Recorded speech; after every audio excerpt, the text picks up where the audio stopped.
In this video, I will show you how you can disable auto blocker on your Galaxy S26, S26 Plus, or the S26 Ultra. Now to do that, just go to Settings, and under Settings just scroll down and tap on Security and Privacy. On this page, if you scroll down a bit, you will find the option for auto blocker. Now to turn off auto blocker, just disable this toggle. Then enter your lock screen PIN, and after you do that, then you will turn off auto blocker on your Samsung phone.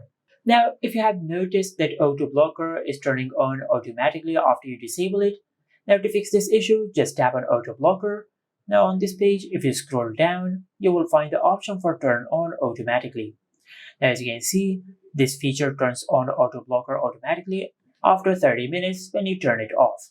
Now to disable this feature, just turn off this toggle. And after you do that, then you will disable auto blocker completely on your Samsung phone, unless you turn it on from here. Otherwise, it will be kept disabled when you disable it from here. And this is it. Make sure to like, comment, and subscribe. Thank you for watching.